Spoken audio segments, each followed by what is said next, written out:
What is a knight without his steed? But what is the steed without his knight? Knight and steed, noble and peasant, on such relationships Bretonia is built. Relationships. Are we talking about men having relations with horses? I realised I had to censor myself there because the first minute or two, I think, is when YouTube checks for vulgar language and inappropriate topics. So, yes. If I start swearing now, you lose all of your money. Yeah, all £4.50 that this stream will make. Absolutely horrifying, honestly. But we are here. How are you all doing? Episode, I believe it's 29. Back-to-back episodes. Last week, obviously, we did have a pre-recorded episode because Lewis, I mocked him for, and then he was like, oh, actually, I'm doing something really nice for my dad. And I had to be like, fine, okay, sure, that's reasonable. So, weren't available on the Tuesday. Did a pre-recorded stream where I was talking about how I was very confident that I wasn't going to win, but I knew some of the players who were going were good, and I wanted to do something a little bit different to my normal list because the things they're bringing are bad for my list in general. And honestly, I'm starting to wane a little bit on dragons, especially in a singles format. So perhaps that's something that I need to explore more down the line, talk about, make some videos about. It just feels like everyone's teching to deal with dragons, which is entirely reasonable because they are bullshit. However, maybe that means it's time to try and pivot, and it's part of the reason I think people like Pash have had such good success with their incredibly killy but not on a dragon chaos lists. So we're going to be talking about the Saffron Fantasy Slam number 4. This was 4? This was number 4. I've got it on my screen. I don't know why I forgot what number it was. But before we do, thank you everyone for joining us. Hello. We've got Callum. You know what else is hard being a Beastman player? That is pretty rough. Obviously, Beastmen have been delayed. I'm sorry for all They got lost in the woods. I think they got lost in the American and international relations, honestly. Goldfire says, first like, appreciate that, Goldfire. If you're watching the stream and you haven't already, give the stream a like. Would appreciate that. Helps us get picked up by the algorithm, shown to more people. All of the things that you know to be true because I say them every time. Existence says, good evening. Good evening to you. Good evening to you as well, Creekhammer. Salutations. Ginger Steve says, okay, let's play Guess Who. Does he wear glasses? That's no good, Steve. There's only 2 faces on the Guess Who in front of you, and both of us wear glasses. Yeah. That doesn't narrow it. It does. No, it's one of those terrible questions. That rat bastard just I'm putting the first paint on my first dragon, typical. To be clear, I don't think they're bad. I think it's hard to win events now with dragons because there are things like, you know that you're probably going to come up against Bretonians. But if you just want to go and be like, I'm probably going to win at least 3 of my games, dragons are really good for that.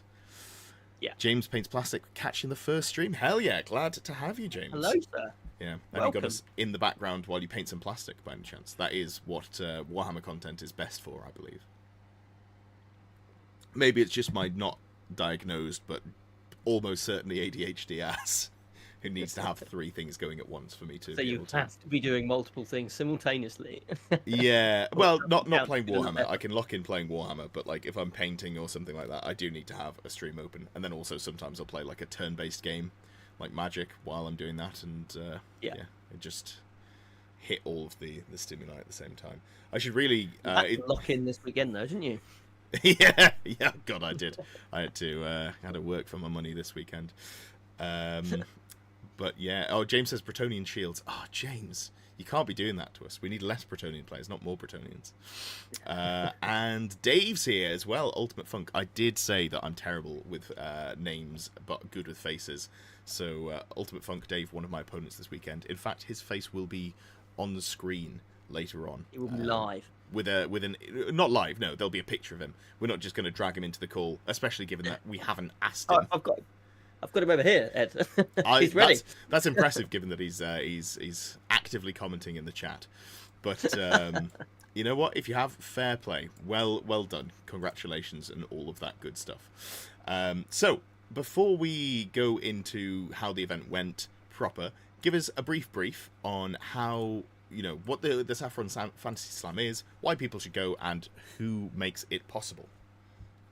You should come to the Saffron Fantasy Slam, our next event, 26th, 27th of July. Tickets are available, because we try to create a slightly more relaxed Warhammer experience for the discerning customer.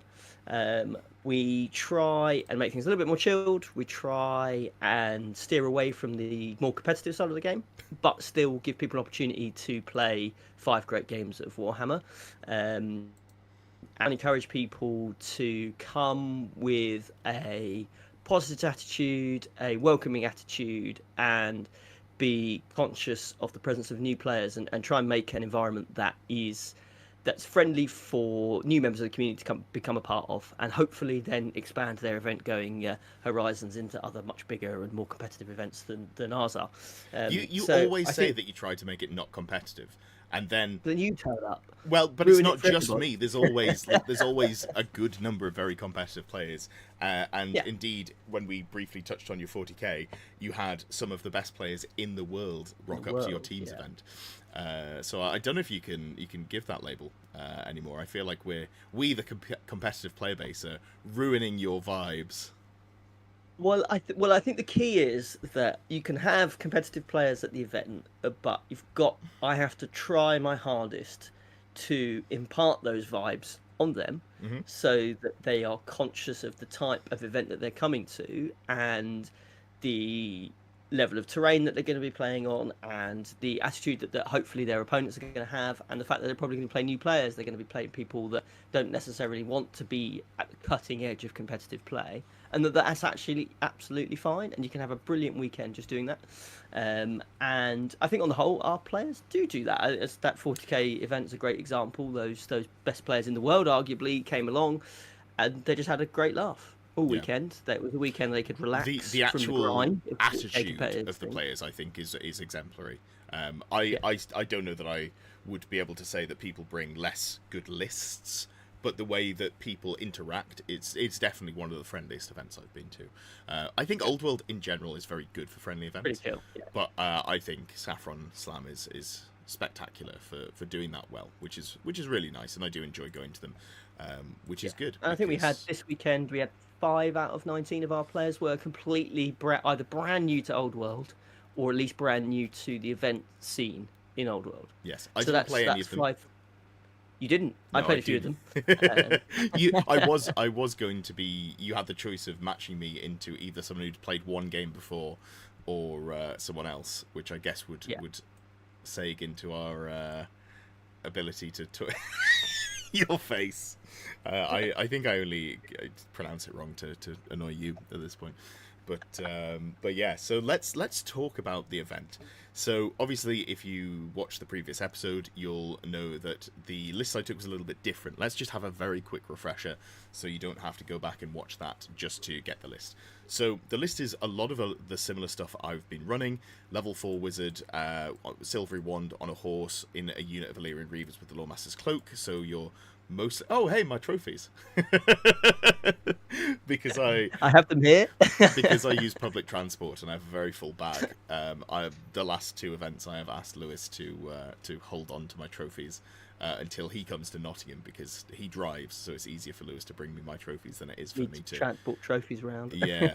So I now have Ed's trophy cabinet in my fucking study. Yeah. So okay, let's talk about that then before we go into it. So I've won the last 2 Saffron Slams in a row, and fortunately, the matchups I had were the hardest matchups I think I've ever had at a tournament, realistically, that I've won. Which is good, because otherwise people might say that, oh, you're giving me the easy pairings and, TO favoured winning. That is not the case. So the people that I played against, out of the top 5, I was first, and I played, I think it was 2nd, 4th, and 5th. And then I also played against 9th and 12th, something like that. But also just the armies I had to play against. I had to play against Bretonians, I had to play against Tomb Kings, I played a High Elf Mirror, I played against Warriors of Chaos, and then I also got to play against Chaos Dwarves. And Chaos Dwarves was the one that I was most worried about, because I know Tom is a solid player, and he's beaten me before in the Dragon matchup, and I know that Chaos Dwarves tech quite well into dealing with dragons. So if we have a look at the list here, basically very similar to what I'm running. The main difference is there's no BSB, because I was expecting a lot of poison shooting. There was a lot of poison shooting there. So instead I was running a level 3 dark magic wizard with Lore Familiar Power Scroll on a unicorn, with the goal of debuffing my opponents, buffing my own output, and just turning something like the Lothan Skycutter into a decent melee unit. Yeah. I had moderate success with it, I would say. I'm not recommending that you put this in your list. This is not the new direction that High Elves need to move in, necessarily. But that was the goal. I also made sure to take an Opal Amulet. I did take the Biting Blade on the Prince, because I was worried about Ethereal. I didn't play against Ethereal at all. However, in the Dragonoff that I did end up in, or the couple of Dragonoffs I ended up in, having the 2-up save was actually really nice, so Yeah. maybe I have to just suck it up and pay for a magic weapon. Who knows? We'll see how that one goes. But yeah, so round 1, I was paired into the Buy.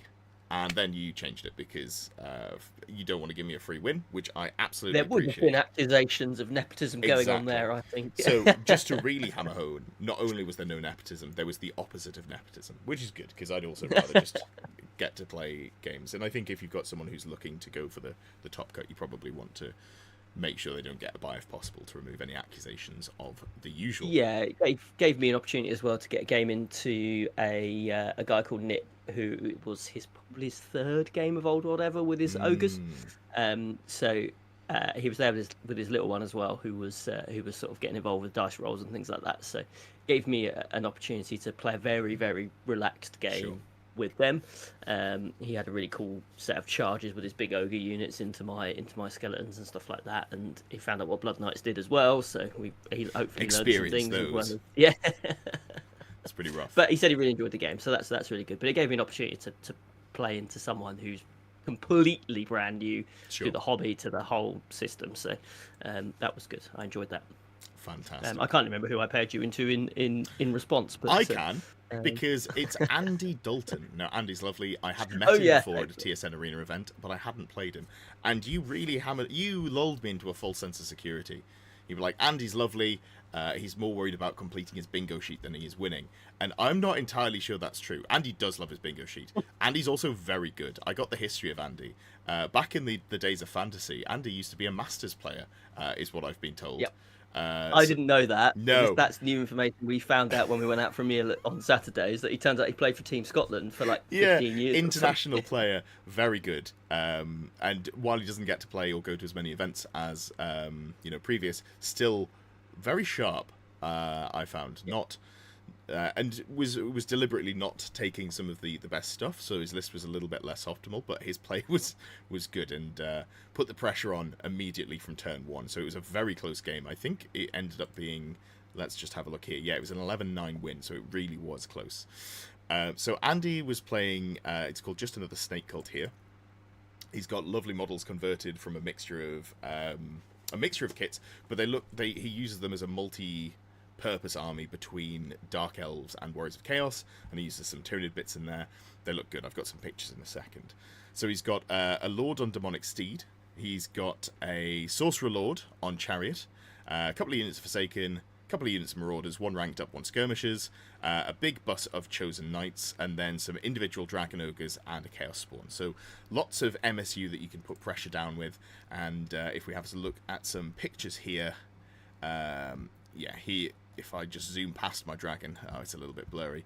You can hopefully see some of the really lovely lizard conversions that he's got. So in the left-hand side there, you can see just the Chaos Spawn made out of a Ravener. These used to be Blood Crushers, but they're now being used as Dragon Ogres, which makes a lot of sense. Some Cold One Knights that have been being used as Chosen. Chaos Lord there on a big snake, and Marauders, as you might expect. So basically, I win the turn, the roll off, go first, full send forwards because I've got 2 movement spells, so it was very easy for me to just park my dragon in front of him. And what happened next was, oh yeah, there we go, that's a better picture. Look at that beauty. It's a really nice army. And something else that Andy did was Andy was very good at rolling the same thing on his Gaze of the Gods table all game. So in our game, I think his Lord ended up with something like 9 attacks. And then when I talked to him later on, he ended up in games where he's like, yeah, I got to base strength 9. just really stacking the same buff up, which was quite fun. But yeah, so got these lovely models, and I parked myself in front of the bus of Chosen Knights, Andy correctly identified that he didn't want to charge me, because that just gives me an extra turn to eat him.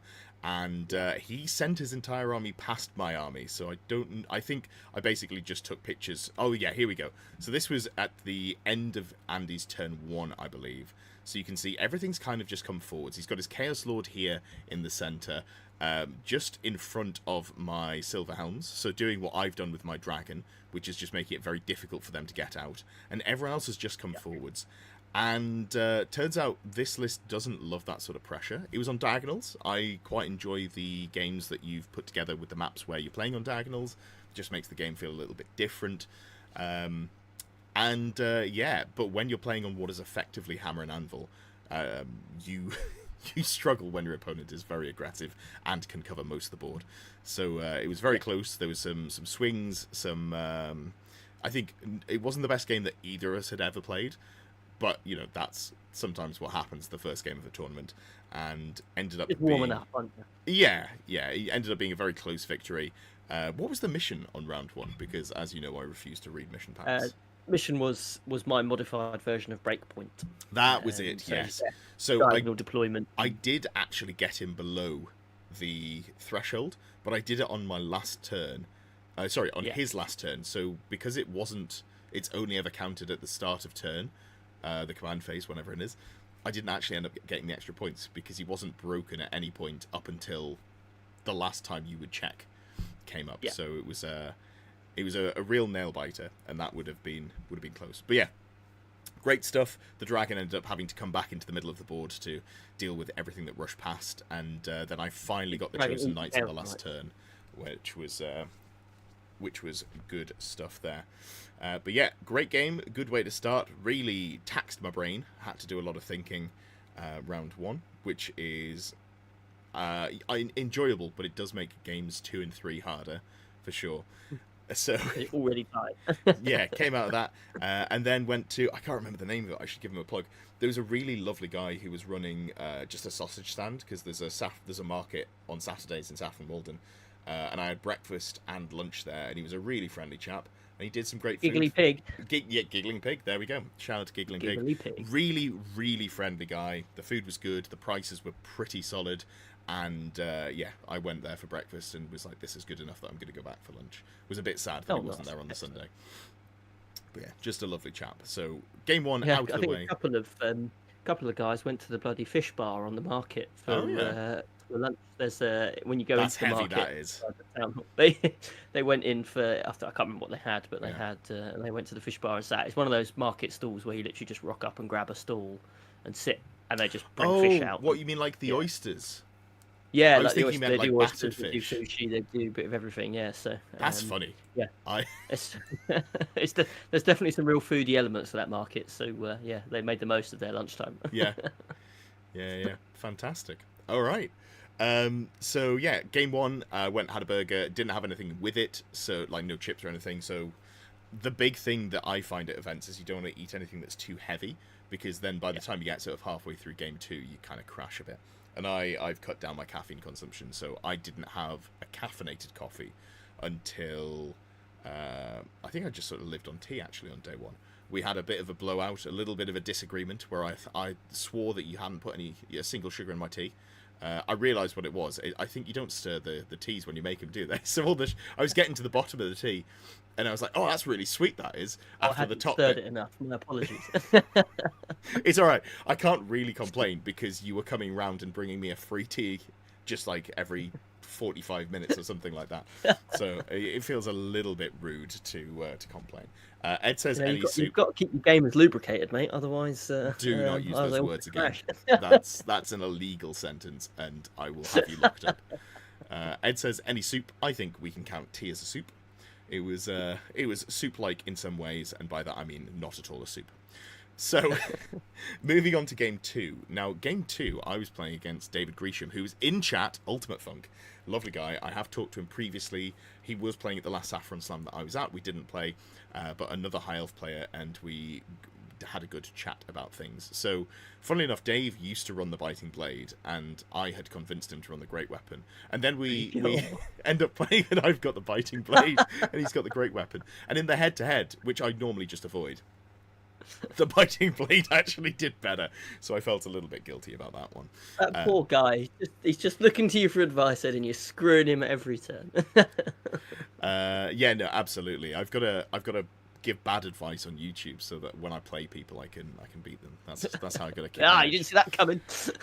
So Dave was running a solid list with some fun stuff in. So he had a big bus of silver helms. He had some reavers, and then 3 units of archers, which he used in marching column. And he did use the archers quite well for taking up board space and just marching columning them around. He also had an illusion caster with Sword of Heoth, going for that spectral doppelganger fun times, alongside a BSB who went in the silver helms, and then there was a big unit of sword masters as well. Oh, and a unit of sisters that were joined by the handmaiden. I think there were a few changes that Dave wanted to make.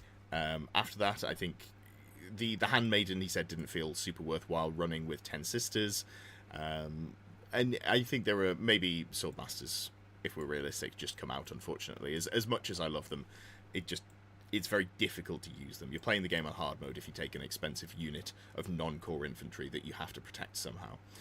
But played against Dave, and let's go to the pictures, because Dave's army, like Andy's, is a lot of classics. So Andy's army was a lot of it was done, I think he was saying early 2000s was when he'd put it together, and he said he has 4 armies that he cycles through, because by the time he's done making any adjustments to his lists, the game's changed again, and he gets to re-explore them, which I think is really nice.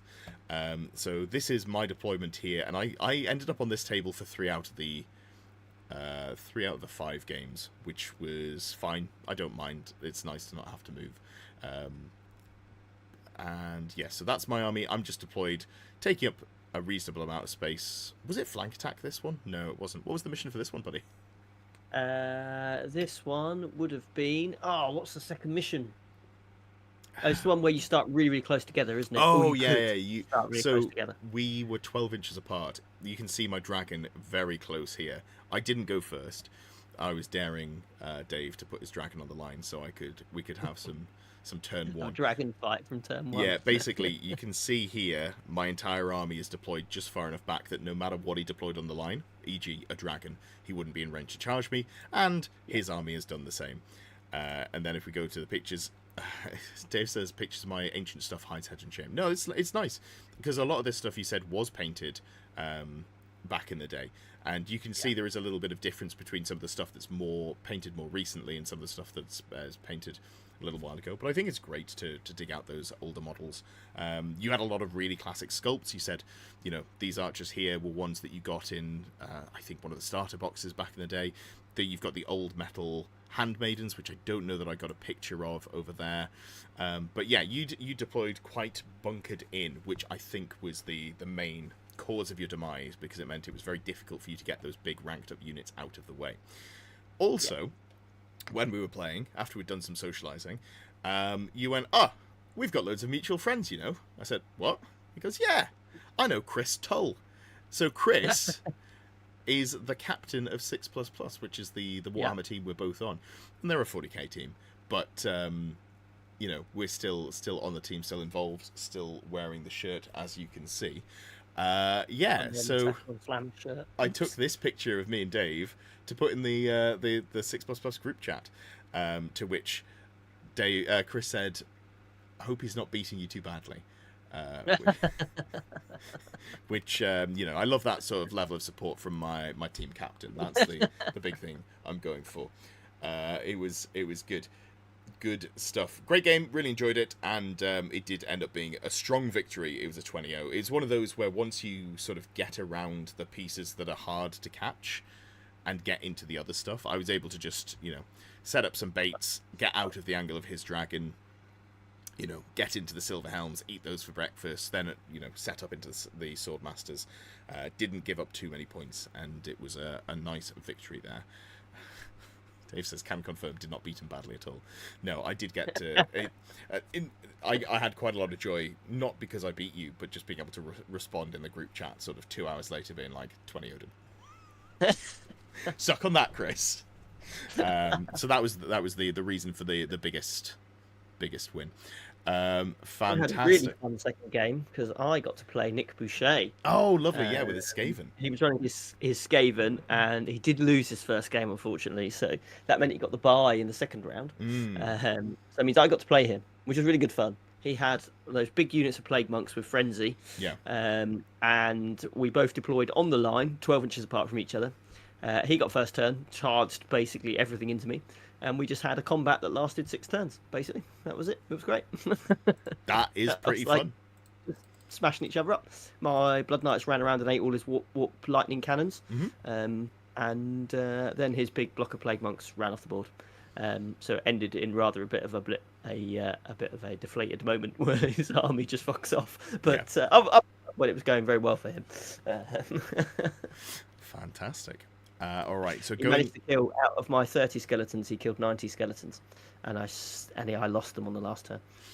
So- Yes, that is a lot of skeletons to chew through to only kill one unit of 30, which costs, Yeah. I guess, what? 165. Yeah, I was going to say sub 200, way less. Fantastic. So game 3 was into Ben Harper. Ben's lovely. I've played him before at a Saffron Slam. He did love win then. That was the RTT that I had played him at when I was running the Spectral Doppelganger Illusion Caster. A lot of fun, that list, but it hasn't made it into, any future lists, which is a bit of a shame. Ben's playing what I would call a Tomb King good stuff list. He's got Double Dragon. He's got a Mortuary Priest with the Amulet of the Serpent, which gives poison to the units in. A unit of 59 Skeleton Archers. And then you've got a unit of Skeleton Chariots, 5 Skeleton Skirmishers, Tomb Scorpion, a Catapult, Casket of Souls, and a Necrosphinx. Kind of just got everything that's good. And we were talking about lists being sort of unpleasant to look at. This is deceptive because you go, oh, he's taken one of each here. But there was a lot of thought that went into it. And talking to Ben through his choices, I like the decisions he's made. So the Casket is obviously great defensively, always worth having one of these. The Necrosphinx is just really solid, but then the Screaming Skull Catapult gives you a little bit more range, the ability to pick out things that are hiding, snipe characters that are not in units if they are not close to stuff. There's a lot of play there, which is, I think, quite fun. So, this unit here, the Skeleton Chariots, absolutely ruined my day. I shot them for like 4 turns and did basically no wounds. I'm coming to the opinion that I don't love Sisters as much as I think the general internet does. I find that there's not a lot of stuff that's worth spending points on outside of characters. I think for high elves, if you're going really cut through it, but that Sisters I'm waning on. But there are some matchups that are very good in. So Usually bigger units, more making points more if you reliable do that. damage. So this was the Command and Control, I think it's called, but you've made it different. Actually, Jeffrey. Yes. Jeffrey, move.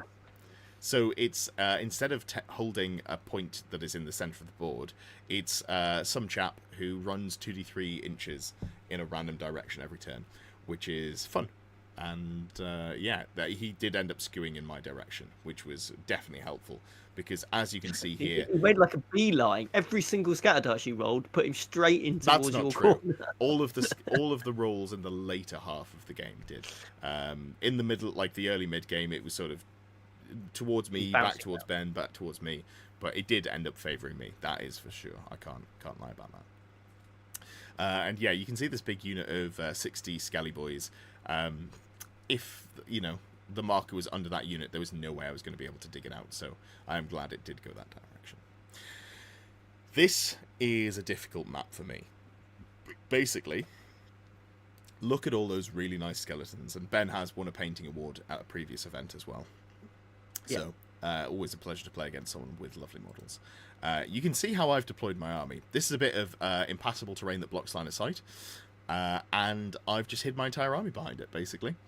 This was my deployment. The dragon was that square base there. I do bring a spare because, a lot of my models have wings and necks that don't fit quite nicely together. So just using the spare there. Dragon tucked in. But yeah, this is, I think, my entire army apart from one Skycutter, which is up to the top left, maybe out of vision. Okay, that's the next one. Yeah, so I was just bunkered in, hiding as much as possible. So this was a game that I needed things to go my way in. And what I did was turn 1, because again, we're on a diagonal deployment. Turn 1, sent my wizard and accompanying unit up to the top of the map using a combination of teleporting spells, arcane urgency, so that I knew I was going to be able to cast Pillar of Fire with that wizard while also still having the cover of the unit nearby. I didn't want to have to rely on arcane urgency, so I teleported it first, then I moved it so it was in range to cast the spell. Then I just marched the unit behind it and arcane urgency'd them to make sure I got them in the correct screening position. But yeah, so that was something that was nice in having two spells that'll let me move stuff around. And I set up my Pillar of Fire so it went to his backlines. So it was going to be, on turn 3, realistically, turn 2 or 3, I was going to be getting it into his backlines. I was going to be bouncing through his casket and through his skeleton catapult. And hopefully I was going to be killing those, picking up, a solid 300 points there, just make it easier for me to win a game when I try and play cagey with the rest of the list. I then also put the dragon basically just facing to the right towards Ben's army at the lip of this bit of terrain. And the way I did it was so he couldn't charge past, like he couldn't see the Silver Helms past it.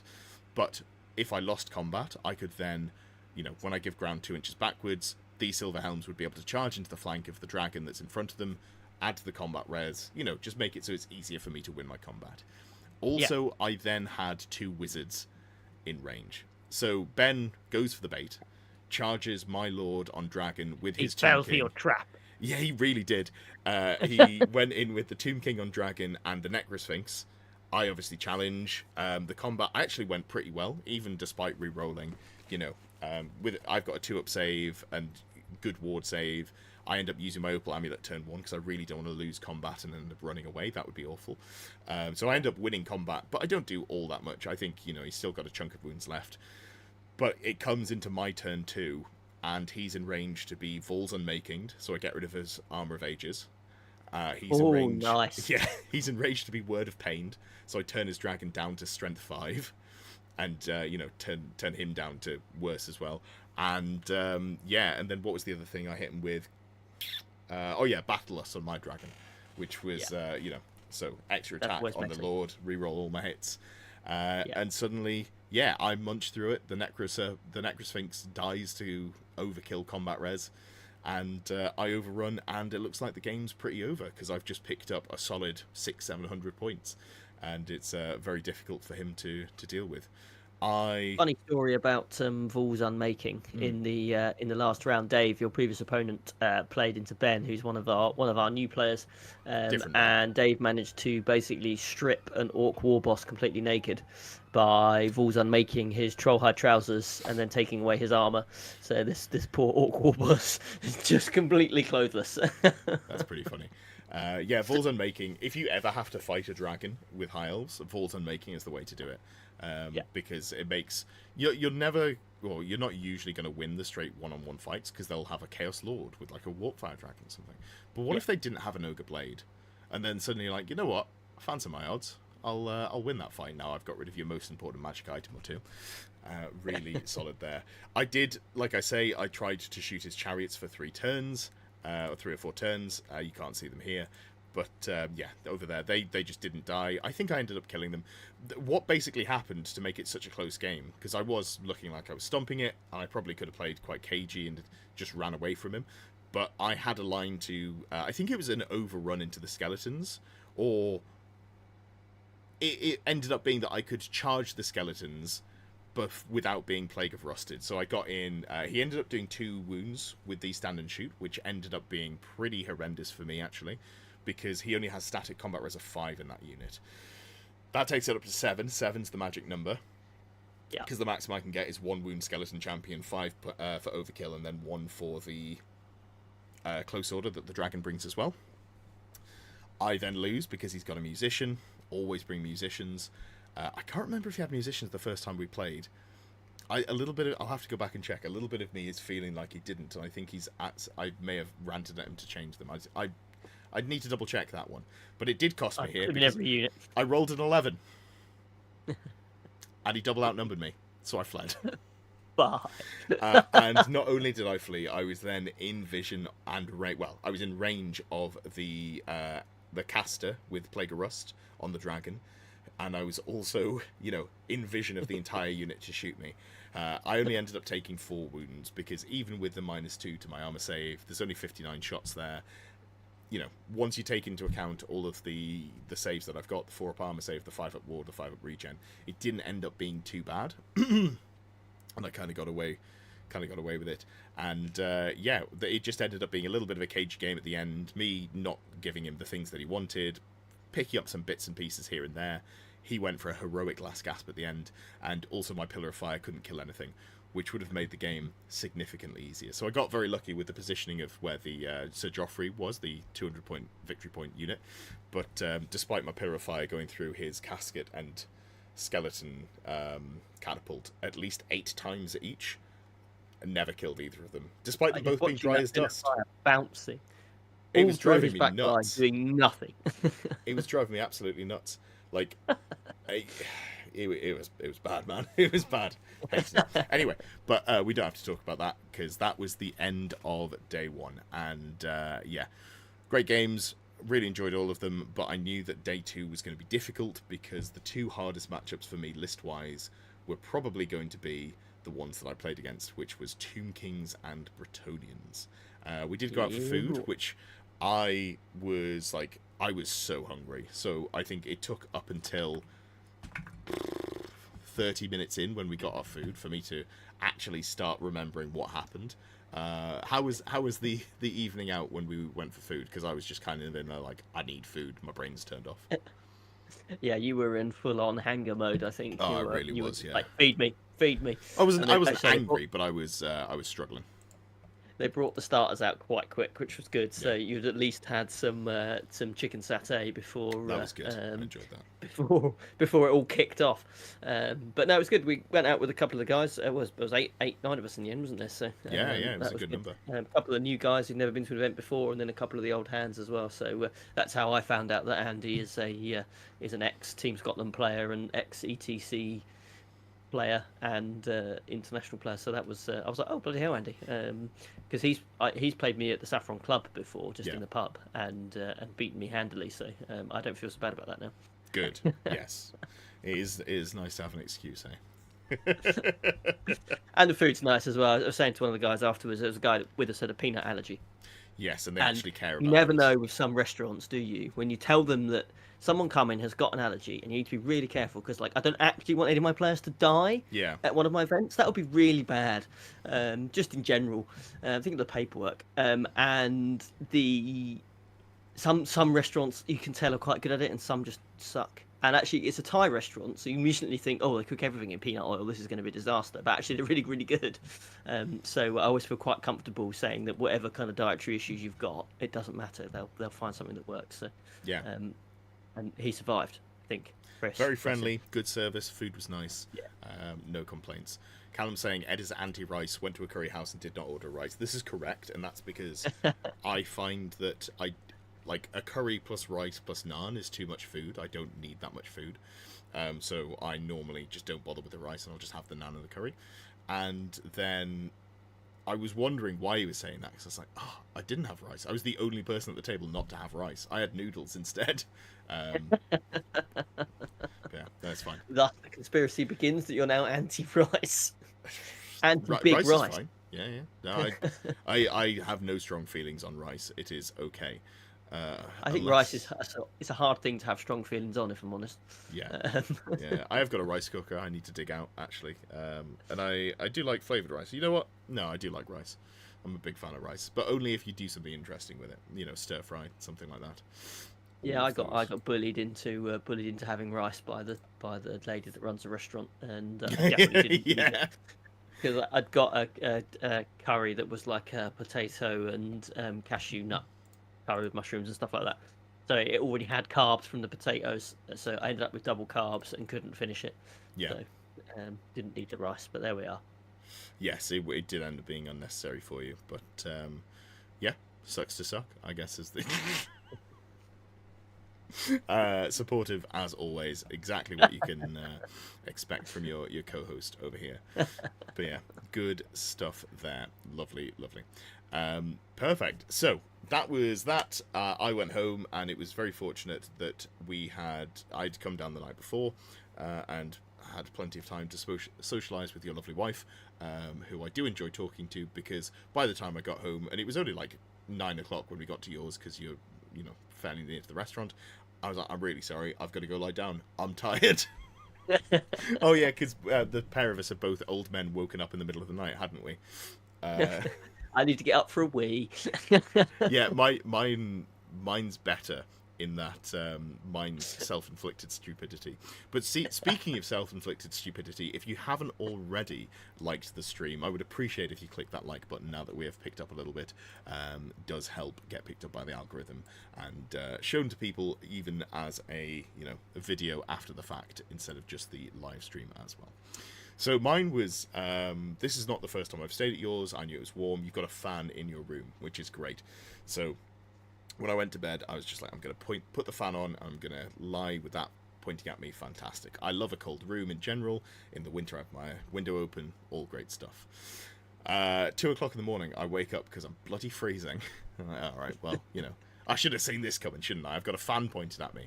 So I was like, oh, cool, self-inflicted, never mind. Turned it off and went back to sleep. 4 o'clock, wake up because I'm too warm.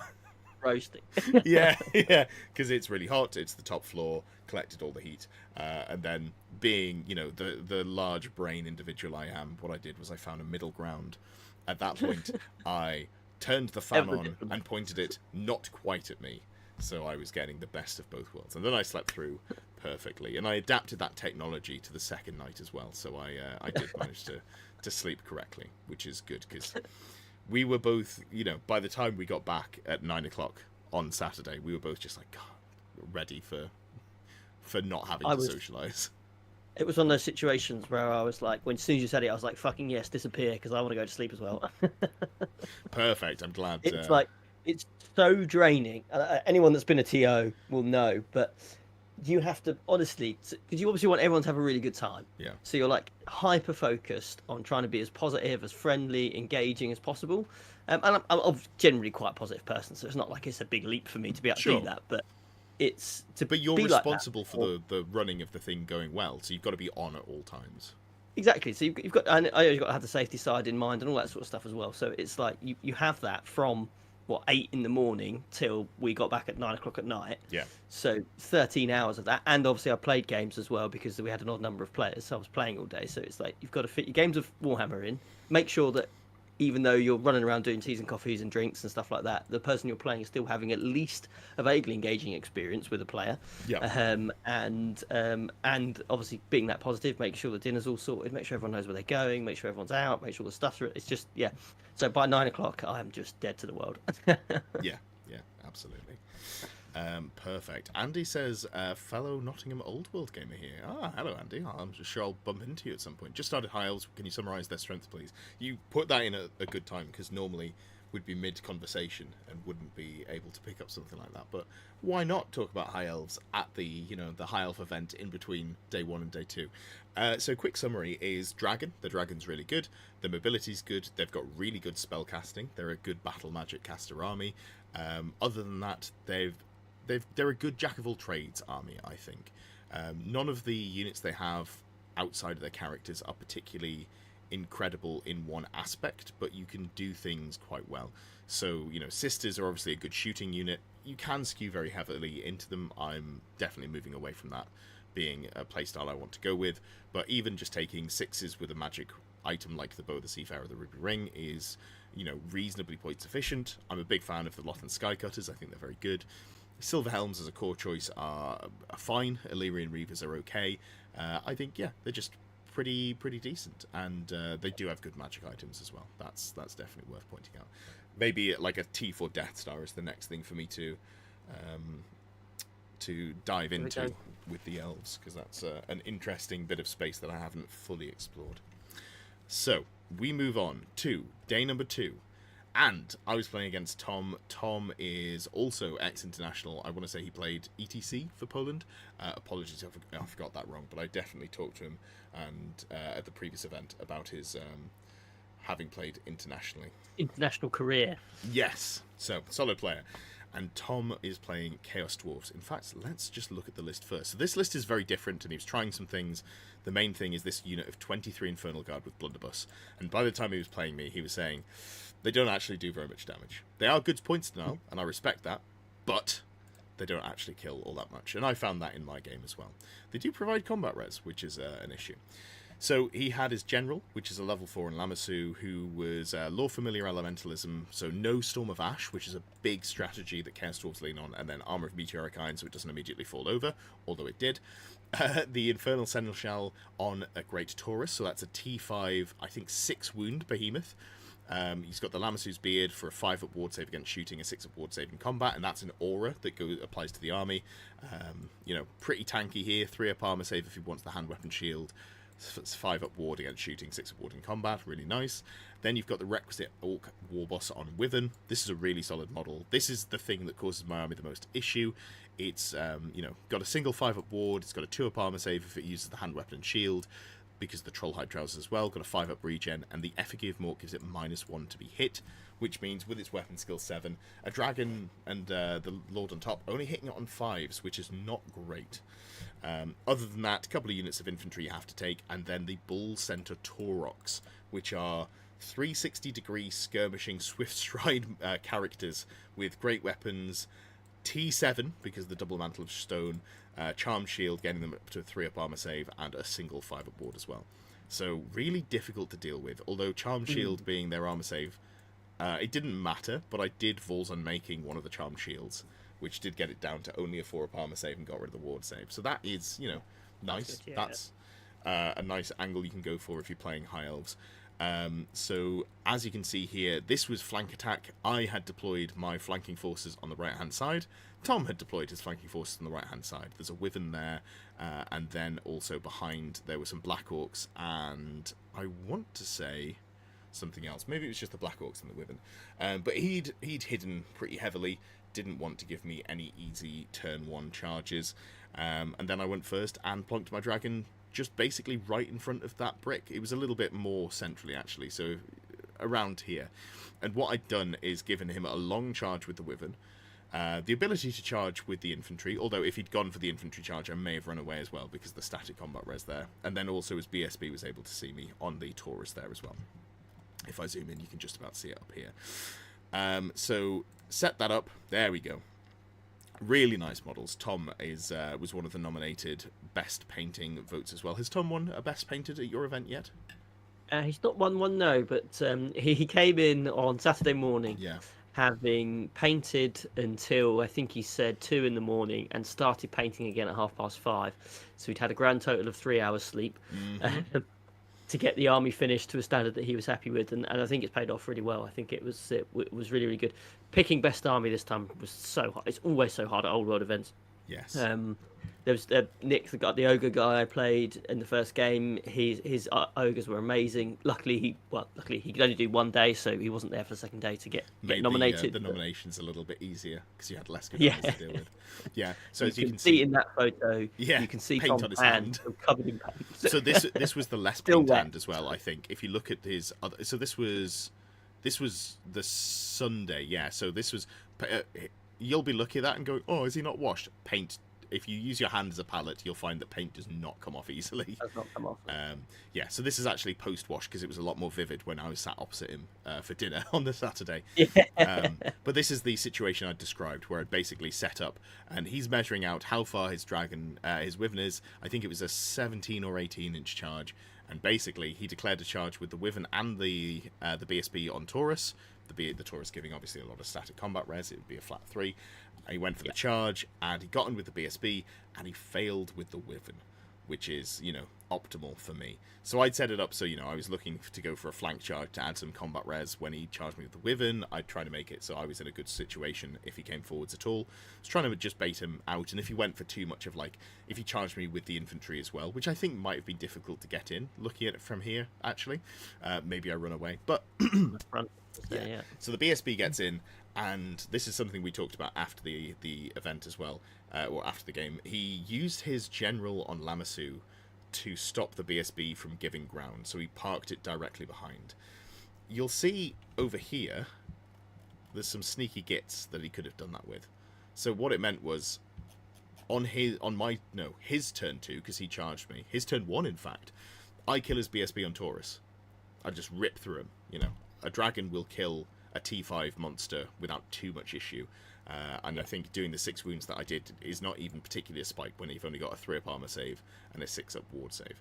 I then overrun into his Lamassu, his general, and I kill that on my turn, which is pretty rough. So immediately I'm, general's down, BSB's down, I'm up about 600 or 700 points. This is really solid for me. On his turn 2, he charges me with a Taurus and the Wyvern. I roll well, and I actually end up winning that combat despite getting flank charged by the Taurus, and this is where I mess up, and I almost sort of put the game back in Tom's hands, in that I don't follow up.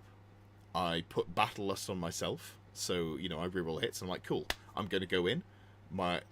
Sure, I'm only hitting him on 5s, but all my attacks are hitting on 5s re-rolling. I can probably kill or win the combat enough to chase down the Wyvern this turn. I feel confident about that. I did basically nothing, because he went hand weapon shield, and I just bounced off him.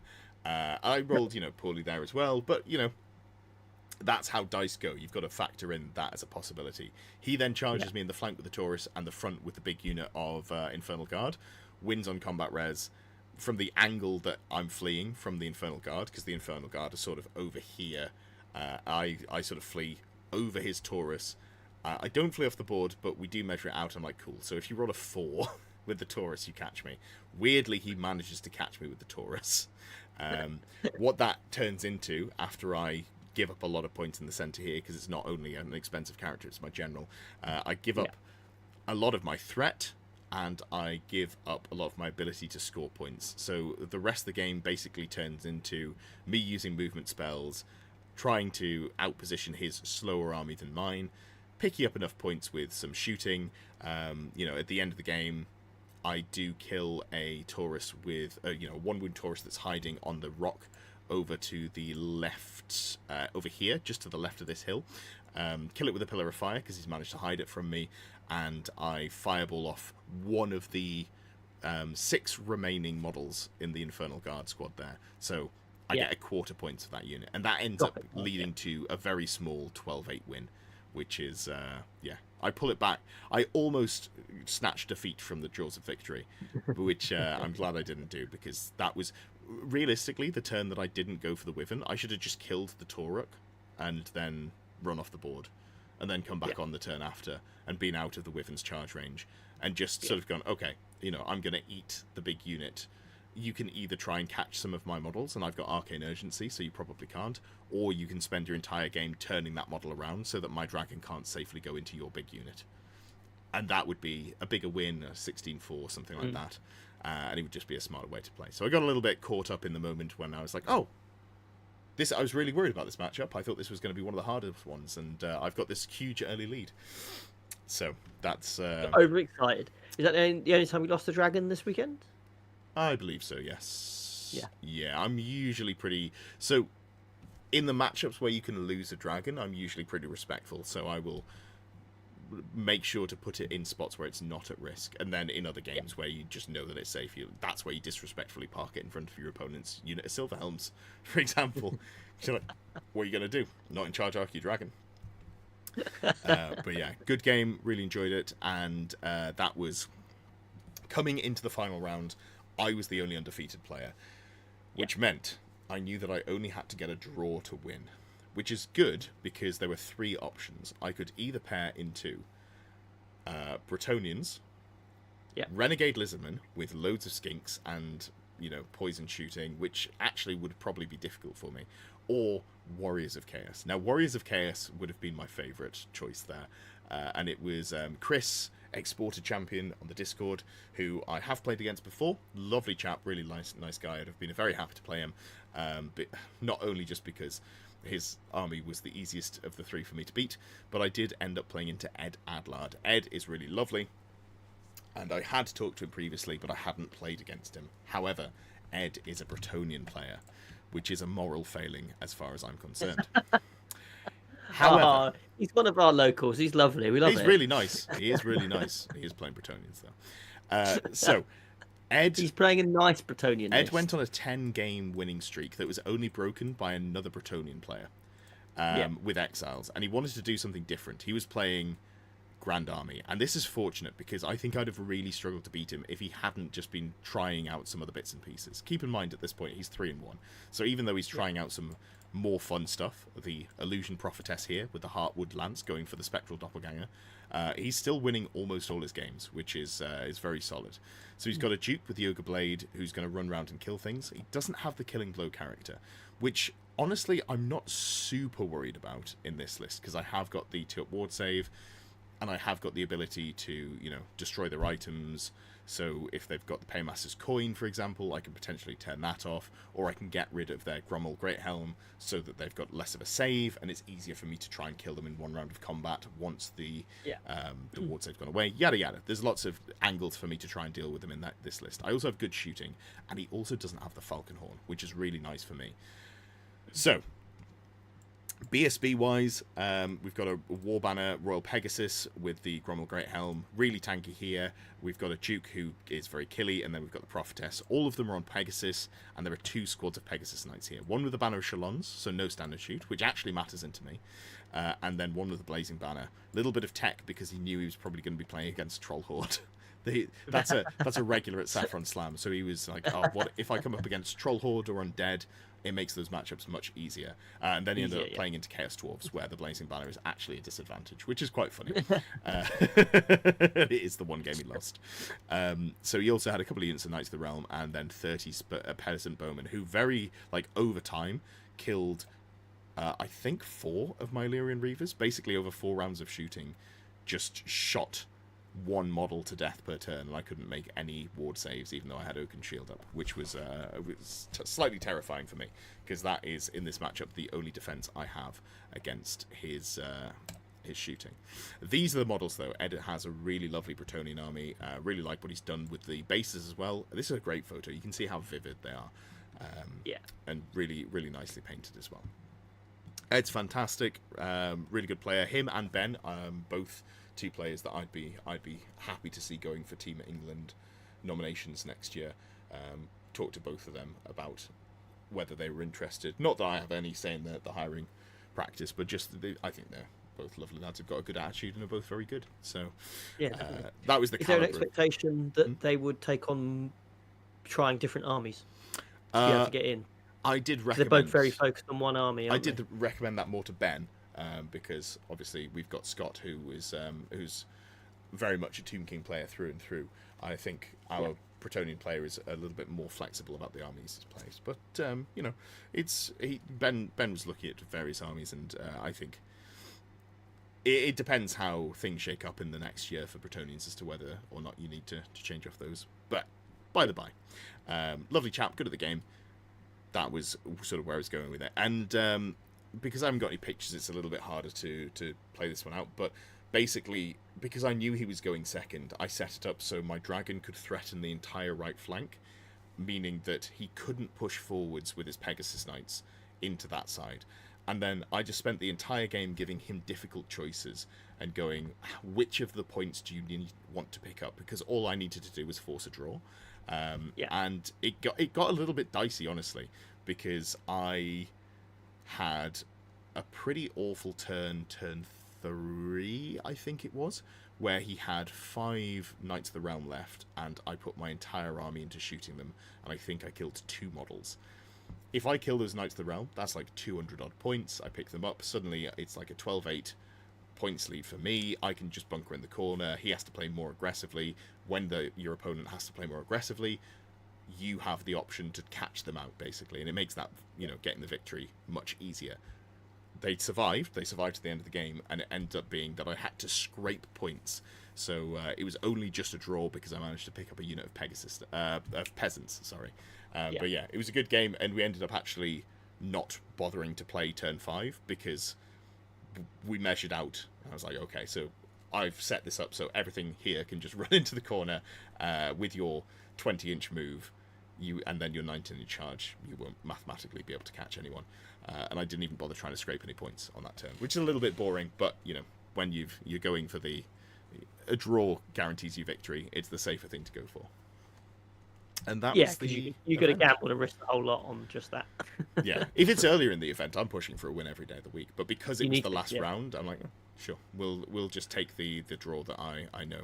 However, that's not to say that that made it easier, because Ed knew that a draw would guarantee me victory, and every time it looked like he was thinking about playing something a little bit safer, you came over and had a quick chat to him. It only happened once, and then he was like, "Yeah, no, I'm going to go balls to the walls," making my life more difficult. Because I mean, it's very much the thing, isn't it? It's Yeah. if he wins that game, he's got a very good chance of taking the event. So Sure. he's kind of got to go for it, because he knows a draw isn't good enough for him. Yeah. Probably not even good enough to podium. And as it turned out, he didn't. So it's you kind of have to, don't you? You don't have a choice and go hard or go home, I suppose, in that situation. Yeah. Yeah. Especially when Absolutely. you've got an army as manoeuvrable as Bretonians. It's like he could try and pin you in that corner and try and get some charges off, scrape some points. That even just tipped into 11-9 win would be enough for him to tip into a win, and then it's who's the best 4-1 player. Sure. Um, But yeah, sure. no, good event. Was surprised to win, but happy to. That was obviously good, and it was nice to get a win. And it made me realise that I've actually got now 3 wins with 3 different armies. 2 of them are this year, so I'm thinking for my. In the UK, we've got a Masters tournament at the end of the year where if you're in the top 24 players, you get an invitation to. And I feel like I'd like my top 4 rankings to all be done with 4 different armies. So I need to get 2 wins with 2 That's a good different flex. armies. I think it'd just be fun as well. And because I was only intending to do 1 year of international play, I've said this to a couple of people and they sound really surprised. It's just a lot of work. And I knew going in that I didn't want to do back-to-back years. So maybe I try and go back for 2027. Maybe that's something that after I've had the experience in Mela, I'm like, oh, hell yeah, I want to do this again. But I think post-WTC in September, I want to try and do some more variety stuff, get some more variety to the channel, be able to focus more on things like that. So, here's the call to engagement. What armies do you think I should try and win with? What are the other 2? I've got currently a Warriors of Chaos and a High Elf victory. The obvious one is Dark Elves, but I've already won an event with them last year, so maybe I just go for, maybe that's like a 3-year plan. I try and win a GT with all of the armies. Just do all the legacy factions. Well, I'm probably not going to touch Ogres. I would challenge you to win an event with ogres. I'm not going to do that. I'm probably going to stay away from any of the legacy armies that need balance tweaks. I think I don't want to come in having won games with, like, won events necessarily with armies that have got better through the Renegade patch, until we sort of have more of a handle on how the community feels about it. Yeah. If the community takes it up and it just like becomes standard for all events, then sure, yeah, I haven't got an issue with playing them. But maybe I hold off on that one for now. Like, I could take vampire counts because the legacy patch only makes them worse, so it's not it doesn't feel wrong to win with that event. But yeah, let me know in the comments below if you're watching this back later on what armies you think I should win with. I really enjoyed my time playing vampire counts a couple of weekends ago, so that is one that I do have on the radar. And teammate Jack Chapman, who had played a lot of competitive Ninth Age, has offered to sell me his vampire counts. Not that I'm particularly, between jobs should be buying armies, but I'm like, that is tempting. That is tempting. Get the You're sharing screen with a vampire count expert over here as well, so we can strategize. No, I know some really good vampire count players. Don't worry about it. Genuinely. So Charlie's a fucking terror. Team England, our vampire count player. One of the top 2, if not the best players on the team. I feel very happy glazing him because he's just so technically incredible. He's a really solid player. So yeah, I might pick his brains if I want to do that. We've been joking actually because he's pretty locked in for Masters. I think it's impossible for him not to get an invite. Oh yeah, in fact, I should tell you what. I'll pull this up while I'm talking. I was saying, are we, for Masters, are we all just gonna have a look at our anti-Charlie lists? Not even be like, what's the best army to play? Just like, what army do you think we can beat Charlie with? Because he is absolutely killing it. I'm not sure how many games he's lost at tournaments. Not many. It might be none in a while. Like, I'm really not sure. But if I go back to the screen share, hopefully this crops correctly because I haven't checked for this website. Here we go. Have a look at this. This is the 2025 season Masters rankings for England. And the top 5, we've got them all. So we've got Steve, our Chaos player, Jack Ward, our sub, Scott Reed, our Tomb Kings player, Charlie, our Vampire Counts player, and then me. Team England with the top 5 ranking spots there. Suck on that. How many get to go to the Masters, sorry? 24. So currently, 24. Friend of the show, Paul Lowe, is coming in at number 24, and I think he can replace that 47. There are a few people who have got some good scores with only 3 spots in, so Pash, I'm sure, will go to one more event and maybe, top 3 it and get a good score and be locked in. Charlie's only weakness is a stealth razor. I'm not going to talk about that. Callum says I'm so close to beating him, don't think I'll get that close again. That's fair. Cherish the almost victory, because that's. Do you have to win events to get into the Masters? Do you think? Have No, we got enough players in England I that you think need to be winning all so. GTs? So, funnily enough, Steve actually hasn't won an event here. He is the number 1 in the country, and he's just got a lot of second places. Yeah, for all the memes about me, he's got 3 runner-ups and 2 third places this year. And he's currently number 1 because he's doing it at big events, which is very respectable. So no shade there at all to Steve. Where am I? Out of interest. You've only played 1 event, right? I have, yes. Okay. You'll probably be pretty far down then. Pretty low. Rat emoji. Thank you, that rat bastard. Really appreciate the support, and always funny to hear the Welsh voice reading rat emoji. You're currently at 220th with a single placing, but it is an event win. So if you, I've got a little flag next to my name. Look, that's exciting. it's not a flag. It's a medal. Or medal, whatever it is. But I mean, if Gold. you go, so that was you winning an RTT. So if we just say you get 4 RTT wins, let's just go back to where we before. So that would put you at 240 points. Okay, so you would be, you wouldn't even be, you'd be in the top 30-ish. So you'd need to push the boat out, win an event or come top 3 at a GT as well to try and push you up there. It's going to be competitive this year. There's a lot of names in here. So 470s would be 280 points. So that would put me. Top So 20. it would be. Yeah, no, that's true. That is true. Although, like I say, there are quite a few people in here who have got some decent scores, but haven't quite got their 4th event in. So I think by the end of the year, you're probably wanting 300 plus is a sort of rough That's where you want to get to. benchmark. Yeah, I think I'm locked in for Masters. You what? Sorry. When's the cutoff? November probably. It'll say somewhere. I'll have a look for it later. Don't tempt me. Yeah. I think I'm kind of on the fence. So do I want to go for the number 1 high elf spot this year, or do I want to get the most different factions in this box here possible? Both are appealing. Both are appealing. I think for the variety content, I'm more interested in getting more events in here. But someone said, Andy says try winning with Empire. I feel like if we do get this FAQ that's been rumoured for so long to make Dragons worse, I feel like Empire are maybe not in a bad spot, because I think their cavalry is very solid. And you could do a knightly order, Knights of More, maybe, where you get to take all of the good cavalry, and you also get to take wizards as well. Maybe there's something there. I'm curious to see how you could build into it. Maybe Undead just become too good. Also, shout out to number 8, Jack Allen. I will be talking to Jack, but he won an event with Skaven this weekend. And to be clear, it was not Renegade Skaven. It was honest legacy PDF. All of the worst stuff. Oh, hey, there we go.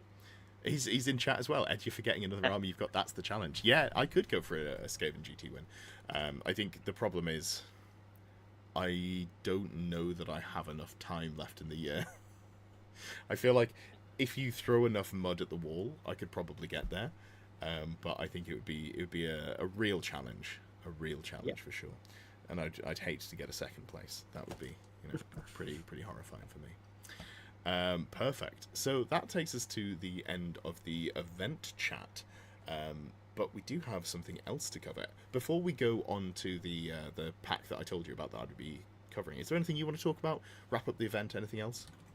Yeah, I think I'd just say the next Saffron Fantasy Slam is 26th and 27th of July. It's going to be another really amazing event. So I'd encourage everybody listening, if you're interested in coming down, make a weekend of it, have some time in Essex, enjoy yourself, and you'd be more than welcome. If you are a channel member, if you are subscribed to Close Order, you do get 10% off your ticket. So don't buy it through BCP. Just drop Ed or I a message on Discord, and we'll sort that out for you. So you don't need to pay full price to come along. And if you're listening to this and you're new to the old world hobby and you're worried about whether you should go to an event or what the tournament scene's like, I can hopefully heartily recommend that the Saffron setup and the Saffron atmosphere will be a perfect place for you to start your old world event career, and you'll have a great time. And if you're an experienced player and you just want a chilled weekend, this is the place to come. We just try and take it down a few degrees and have a good time. Absolutely. I will be missing the next one, unfortunately.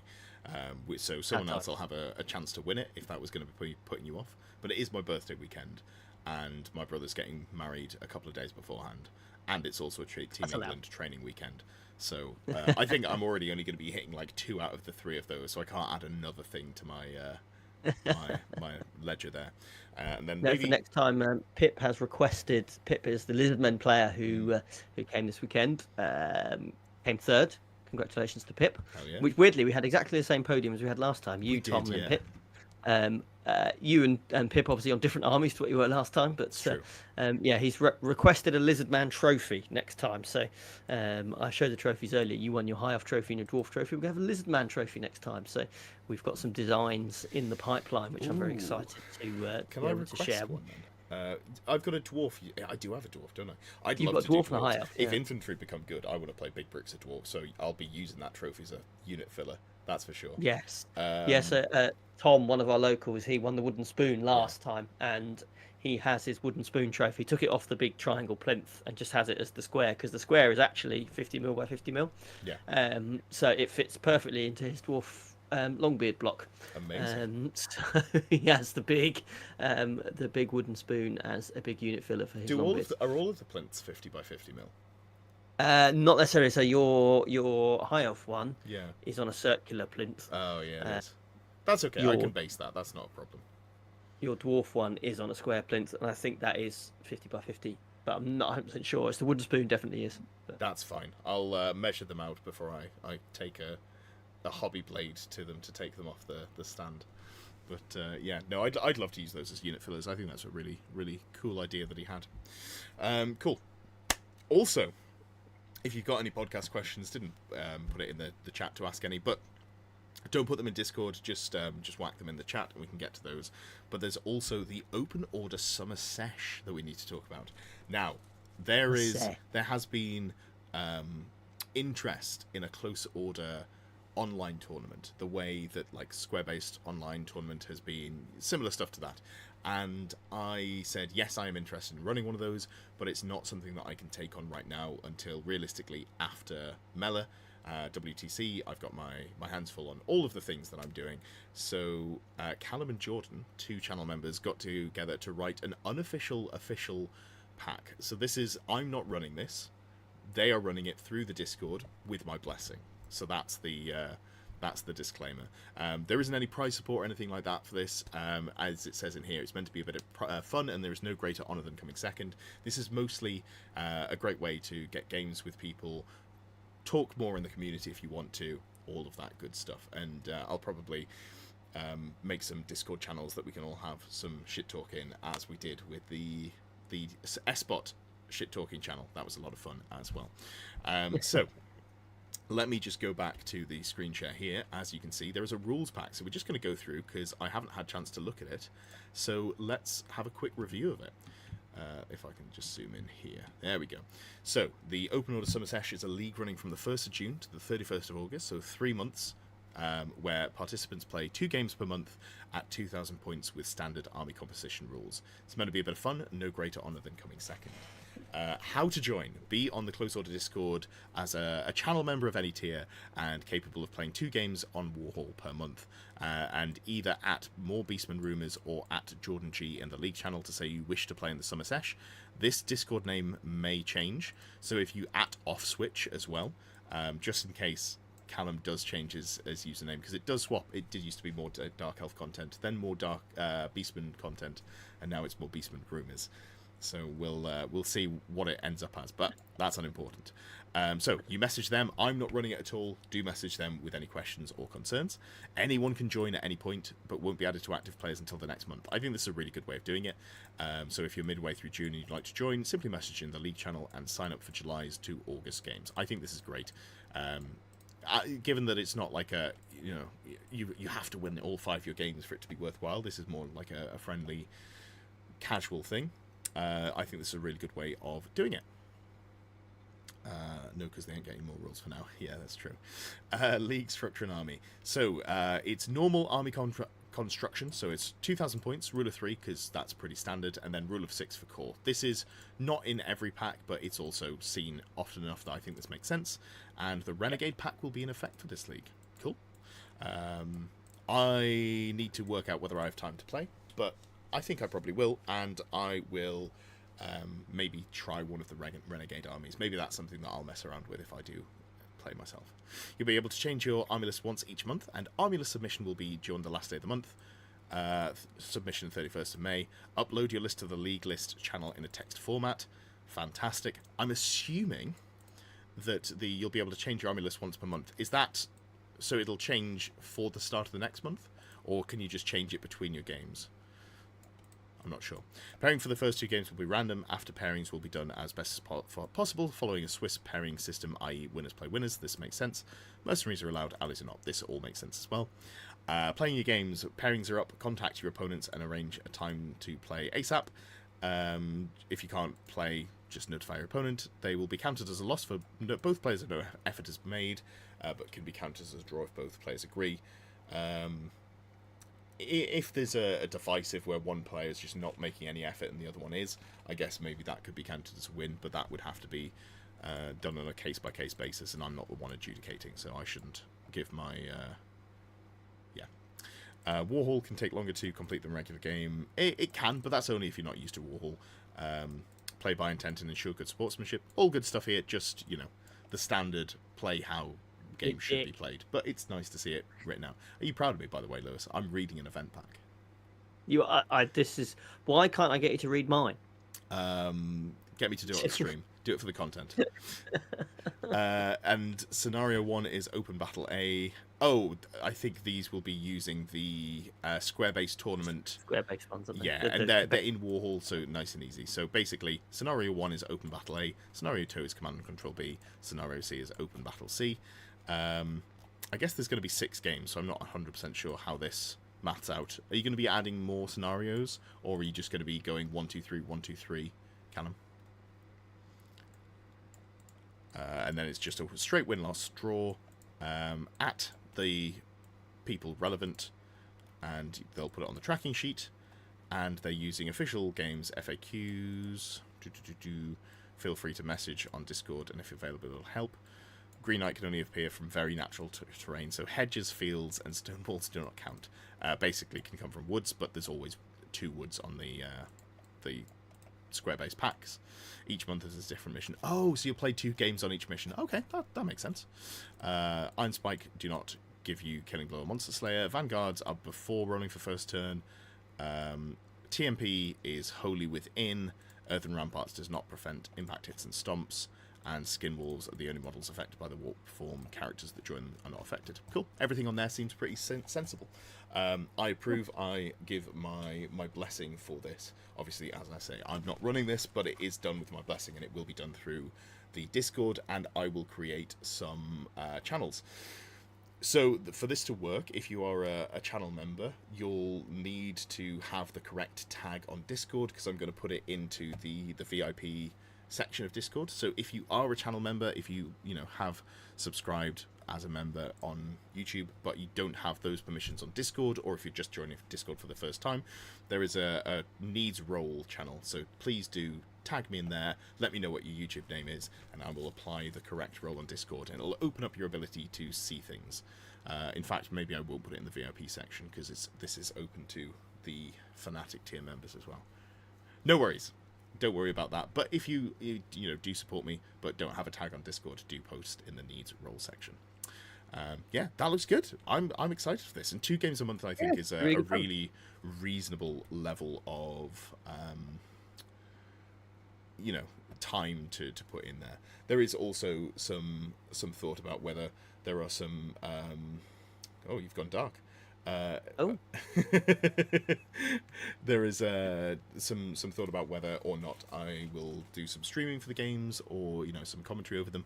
I think we'll probably see how the first couple of weeks of games go, and then maybe it's something I slot in. Maybe I do like a Wednesday stream or something like that. So if you after the first game or so, if you and your opponent are interested in doing a streamed game, that can be put in the chat, and I'll see if I can make that work as well. But yeah, fun stuff.